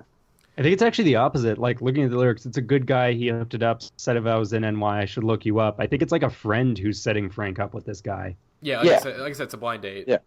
Yeah. But yeah, it's something that's probably one of my favorite, like, just in terms of just pure lyrics, it's one of my favorites on the album. I love the line in Ivy in the chorus when it's after I thought I was dreaming when you said you love me. The start of nothing. Like that line, the start of nothing is just so pretty. Just like everything that means. Like I just think it's totally gorgeous and totally wise. Just to realize that yes, that is the start of nothing, but at the same time it feels so, I don't know. It's beautiful. It's wistful. It's like, ooh. Also, Jeremy, can we talk about Ivy, the reprise? Like, I think it's the third reprise of the chorus where like he really changes his vocal delivery up, where it's like the feel is still deep down. Like he really hits those notes, and it's like fuck. I noticed that this morning when I listened. When he's like, drop on that part messes me up. But yeah, I think in terms of like his vocals, this is definitely Frank's best album, where he really is like getting himself out there as a vocalist, you know, trying new things. Yeah, because you can tell that there are moments in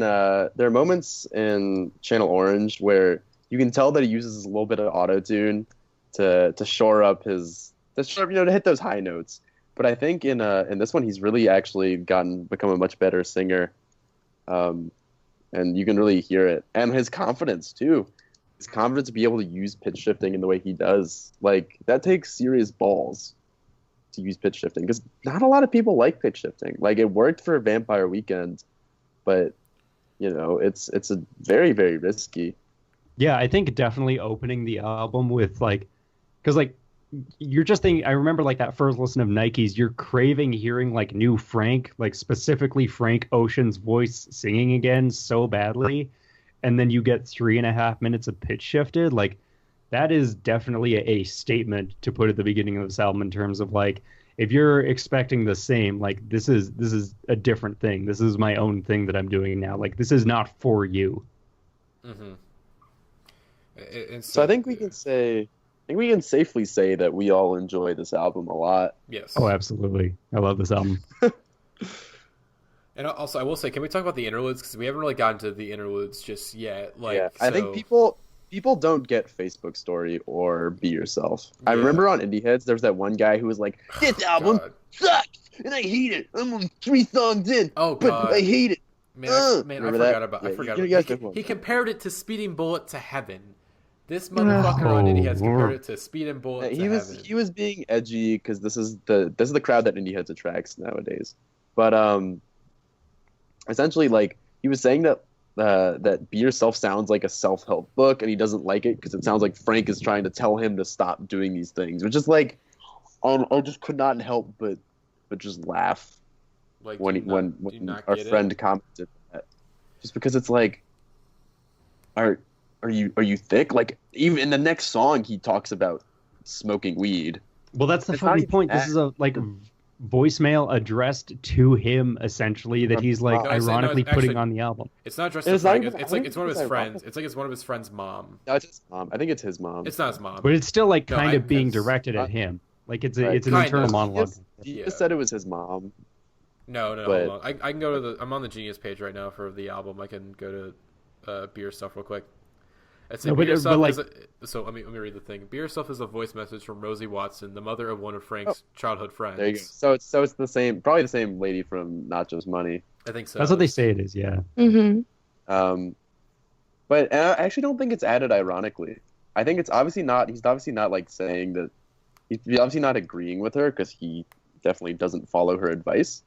But in a lot of ways, I think it's actually like, it's like, be yourself, but don't be yourself through the ways that other people tell you to be yourself. So, for example, this mom says to be yourself by not conforming, or conforming by not conforming, that kind of thing. Mm-hmm. So you conform to societal norms of not drinking and not doing drugs just because, other people are doing it, and you need to be yourself so you don't conform. But so I think Frank's point with this song, with like including it in there, is that like, yeah, you can be yourself and you can do all these things. You can like smoke, you can do drugs, you can do whatever you want. But like, have fun with it. Like, be yourself. Don't let other people tell you how to be yourself. And also don't let conforming stop you from being yourself. So I think it's really, really poignant little piece. And I also love the little the musical bit that's going through it. That's a really interesting motif that, like, I still don't understand what its purpose is other than just to underpin all the spoken monologues. But the fact that it shows up in Be Yourself, it just sounds beautiful, so I'm okay with it. It's a great melody. I just like the fact that it shows up in Be Yourself, Facebook Story, and the end of Futura Free. Like, my mind just tells me that has some kind of significance that I can't quite like derive yet. But I think that's a really interesting choice. Probably like a chord progression that like probably says it has like a secret message in it.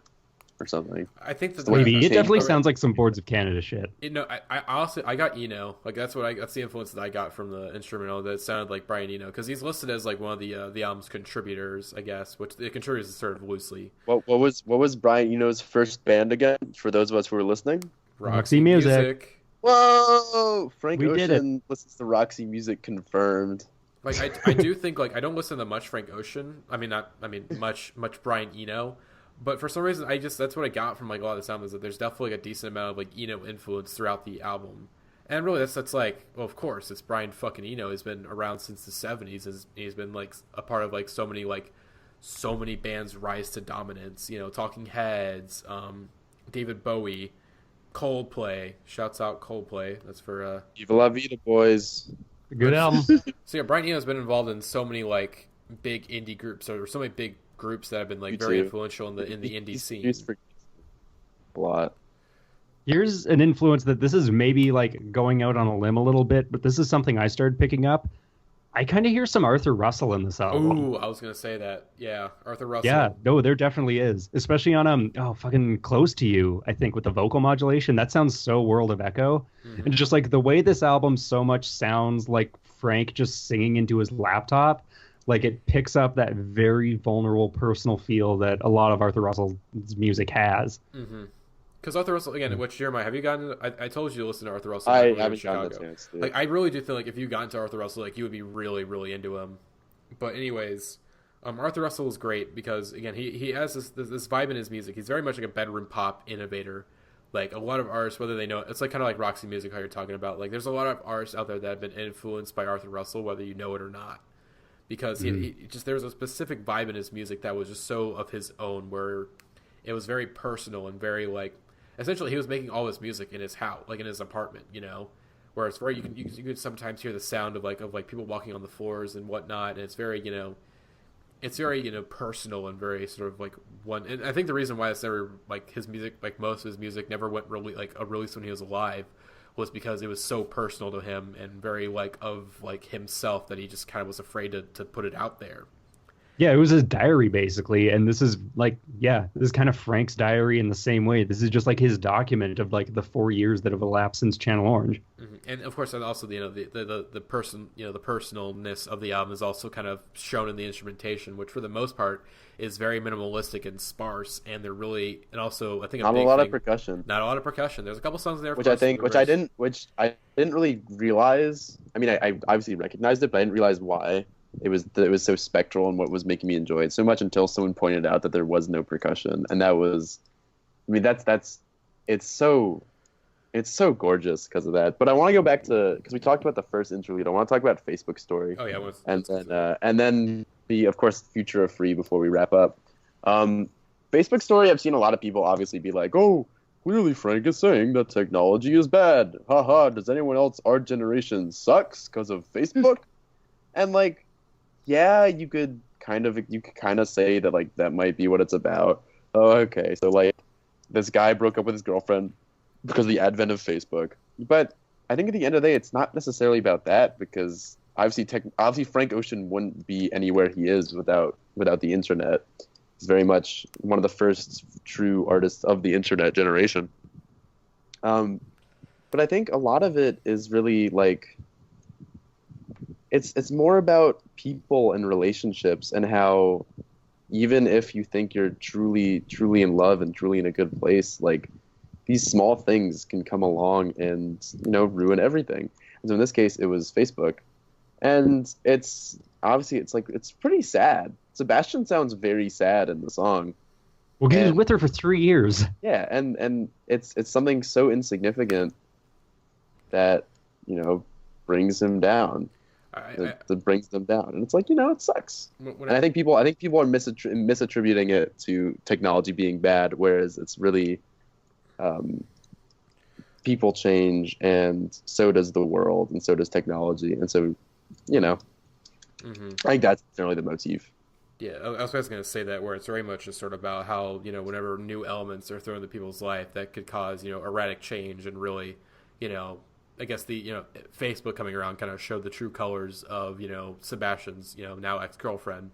Yeah. Where again she always maybe was like this. It was just sort of it just needed this push to really for this to come out. Yeah. Where she thinks she's you're cheating on her because and also at the time from what I can tell. I mean, of course, Sebastian is being a smartass, is what it sounds like. He's like, I don't need to add you on Facebook. I'm right in front of you. I mean, at the time, though, like from what it seems like, it seems like this is a story from like when Facebook was first coming out, and people just, of course, now we're so used to it and we know exactly how it works. But back then, it was such a new thing that people, they didn't know how to react to it. They didn't know how to adjust themselves to fit in this new era. And I think with Sebastian, it was definitely his girlfriend was, basically, it was just separation of the two minds where her mind, or really, she was able to fully embrace, this new era of social media and all this stuff. And he was still kind of stuck in the past a little bit. And also, generally just sort of, she must have already been kind of crazy. It just kind of took this to kind of really amp it up and kind of show Sebastian like, oh, okay, these are her true colors, Basically, she wants the narrative to go into her nature. Like, she wants the narrative to go into her favor. Like, it doesn't matter if it's actually true or not. It's just, hey, this is the narrative I've come up with, and you're going to follow it whether you like it or not. That this narrative that you're cheating on me, and that's why you won't add me on Facebook.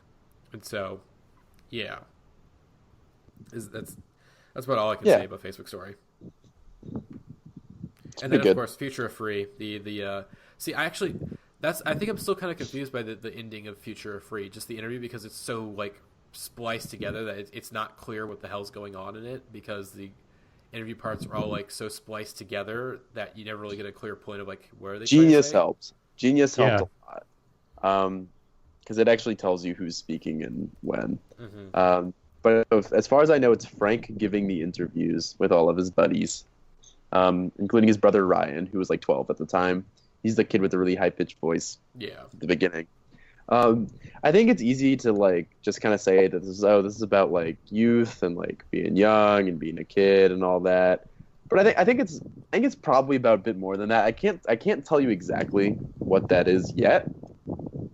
I'm not like there's still a lot to unpack, but I think either way, when I'm listening to it, just regardless of what he's saying, just the feeling alone, it's very, very peaceful. Very, very peaceful. Like even with the static and with the little melody, I just kind of sink into it, and like it makes me just feel good because I guess it just evokes feelings of nostalgia beyond like that's even if it doesn't like mean anything, it's just like it's very nostalgic and it sounds very nice and it's very, very nice. I don't know. I like it a lot, and it's pretty cute too. Especially the kid especially the kid who says his superpower wants to be sleeping forever but not dying. Yeah. And clever. also the ending of How Far is the Light Year, whenever that repeats, is very, that's very poignant, I think it's also very descriptive of the album and also basically the wait we had for the album. Very much a where statement. It's, we waited so long for this album, but truly, how far is a light year? And so, I think, again, I'm reading the Genius interpretation, so I'm just going to basically just read what it says here and I kind of agree with it. The album ends on this question in order to metaphorically ask, how far have we come and how far will we go? It's very much, basically a sign of, hey, we made it, we're finally here, and also a sign of, let's see where we go next, because I do think that we're going to be waiting, I think we're going to be waiting even longer for the next Frank album, honestly. I feel like it's going to be even longer this time around.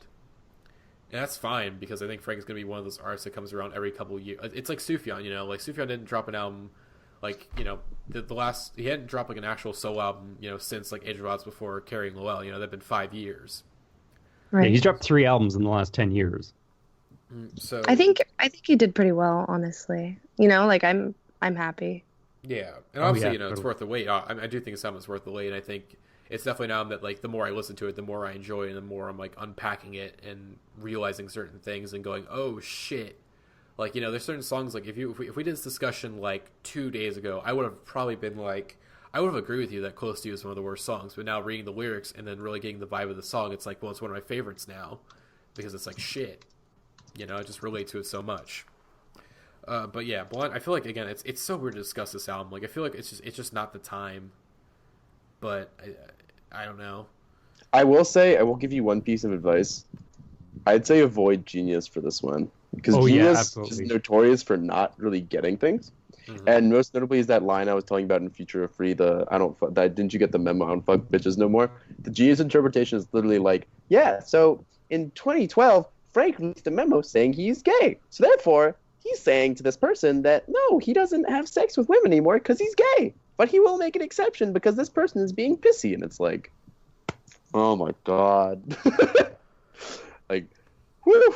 Okay. So that's obviously not what Frank is saying there. And that's why I think it's important to take care with Genius, because it's not. I think the people who are interpreting on Genius are the kind of people who say, "Oh, so cute," because he names a poem boyfriend. So that's my only word of advice. Yeah, I will back that up. I listened to the album reading through on Genius yesterday, and it was complete gibberish to me. And then listened through this morning reading non-annotated lyrics, and I got it so much more. Mm-hmm. Yeah, I just stopped using Genius. Yeah, it's not good. I remember. Do you guys remember Modern Vampires when that came out? This is a tiny little tangent, but all the songs, which are definitely about ambiguity and faith, they're Ezra is clearly an atheist, and he clearly is quoting whatever that douchebag biologist is who hates all religion. And it's okay, guys, please stop. But yeah, I think That's a warning for our listeners. Don't go on Genius. I think. Does anybody else have anything to say No, we should wrap. about Blonde? Yeah, 'Cause I I think. think I'm good. All right, excellent. So again, Great album. I don't think it's appropriate to give this album ratings. It's not an album you give ratings to. It's definitely one of my favorites of the year. I definitely say it's one of my favorites of the year so far, but I can't assign a number to this album. It's disrespectful. Definitely impressed. Mhm. Definitely a very strong follow up to Channel Orange. Everything I didn't realize I hoped for and more. Great record. So yeah, all right. So hopefully you guys enjoyed this episode of the podcast. Hopefully we'll kind of get back to basically this album. The album kind of threw a wrench in our plans. Hopefully we'll kind of get back to a more like weekly-ish schedule and not take hiatuses for a week or a month and a half. Hopefully we'll get back to something normal. Because I think next week, what do we want to discuss next week on the podcast? I feel like we should probably do an album catch up. Like I really want to do a discussion. There's a lot right now. The reason why I think we took a hiatus for so long is that Pitchfork, we kind of that took up a lot of time, and also just summer was kind of boring for music. There really wasn't that much stuff out there that was really worthy of like a large discussion. But things are finally starting to pick back up now. We can really kind of get back into the swing of things. Like Angel Olsen's dropping her album this Friday, which I really want to do a discussion on that. In like 2 weeks or in 2 episodes. But yeah, hopefully get back to a regular schedule. Hopefully some more content as once my school schedule, once I kind of figure that out, once I kind of get into a groove of things, I can hopefully kind of work on some other stuff. But yeah, of course, you want to like us on Facebook, facebook.com/IndieHeadsPodcast. Follow us on Twitter. Follow us on Twitter. IndieHeadsPod. Like us on Also Symbol, at Jero Dweeb King. at Monrovian For hot Prince. content. I got the fuckified opinions trademarked because I got some really bad opinions. But that's mostly just because HHH people, they just don't get me. It's like, how could you have these opinions? It's like, I don't listen to hip-hop that much anymore. Because I do think most people who call me not the time. We're finishing this podcast. All right, hopefully you guys enjoyed this week's podcast. Hopefully we'll get back to a normal schedule and yada, yada, yada. Bye, guys. See you around. Bye, Have a good thank one. you.